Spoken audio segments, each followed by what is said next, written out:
Officer বলেছে পরিমণির মতন viral হওয়ার জন্য এসেছে। দেখেছেন আপনারা? কে বলছে? আর কেউ বলেন। আপনাদের কেন মনে হয় আমি ভাইরাল হব? না কে বলছে? আরে কেউ বলে নাই। আপনি আঙ্গুল নামান। আপনি আঙ্গুল নামিয়ে কথা বলুন। প্লিজ না আপনি আঙ্গুল নামিয়ে কথা। আপনি আঙ্গুল নামিয়ে কথা বলুন। আপনি আঙ্গুল নামিয়ে কথা বলুন। না আপনি আঙ্গুল নামিয়ে কথা বলুন।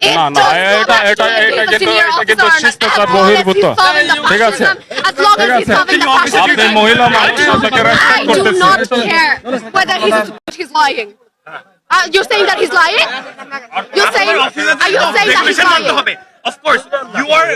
আপনার কাজ এখানে দায়িত্ব এখানে ডিসকেলেট করার। পুলিশ কোড না মুখস্থ আমাদের। Sexual remarks করার জায়গা আপনাদের এখানে না। You cannot make derogatory remarks about us. No, I'm never going to solve the fascism regime. Why would I do that? হ্যাঁ? আপনার নাম কি? আপনার নাম কি? You can't say this. আপনার নামটা শুনি। আপনার নামটা শুনি। আপনার না আমি আমি ওনার নামটা শুনবো। এই আপনার নাম কি? আপনার নাম কি? হ্যাঁ আসবো আপনার নাম। আসার পরে আপনার কাছ থেকে একটু মিষ্টি খাবো না ভাই? আপনার নামটা বলেন। আপনার নাম বলেন না কেন?